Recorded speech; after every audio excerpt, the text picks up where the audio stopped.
Good Yontiv, everybody, and a good Moed. We find ourselves now in the period of Sfiras HaOmer, counting our progression from Yetzias Mitzrayim to Ma'amad Har Sinai as we prepare for Kabbalas HaTorah. Famously, one of the questions that's asked about this period is, why is our counting up? Generally, if we're anticipating something, we count down in anticipation of that. We count down to the last day of school. We count down to blast off. Counting down towards a destination or a deadline is something that we're all accustomed to. Why is it that for Sfiras HaOmer we are counting up?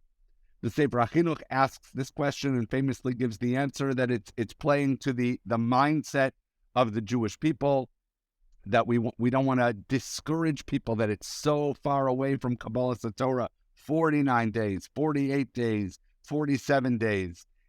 So that's why he says that's why we count up, in order to speak to the emotional mindset of the Jewish people. But I heard this question asked and answered in a very different way from Rav David Kav, one of the Reshi Yeshiva in Kerem B'Yavneh, when I was a Talmud there many years ago. Rav Kav answers the question as follows. He says, anything that we count down is because each step along the way has no independent significance. As opposed to anything that we count up, it's because each step along the way has independent significance.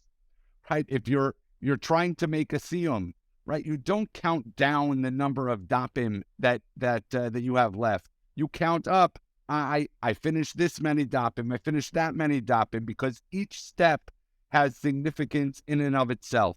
Right? If we're counting how much weight we intend to lose, right? We don't say, I have 19 pounds left, I have 18 pounds left. We take pride. I lost a pound. I lost a second pound, because each step along the way has independent significance, not just the significance of the entirety of the process, the conclusion, you would say, of the process.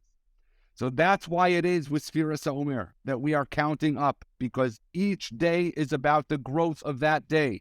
There's an independent sphera of each day where we focus on the avoda of that day and focus to ensure that we're growing religiously, we're growing spiritually, we're growing in our avodas Hashem with each passing day.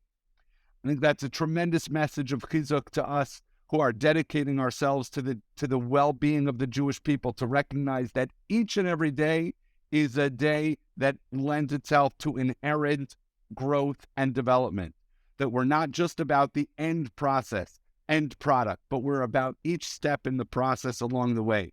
We should all have chizuk during the entirety of Sfiras HaOmer to work on ourselves, to work on all of our talmidim, our NTS wires, our advisors, all of Klal Yisrael, to recognize that every day of this process, as we get closer to Kabbalas HaTorah, is another step that we can develop a more meaningful and deeper relationship with the Ribono Shel Olam. Everybody should have a wonderful Yontiv and a Sfiras HaOmer that culminates with a Kabbalas HaTorah that's majestic, specifically because we took the steps each and every day along the way to improve ourselves.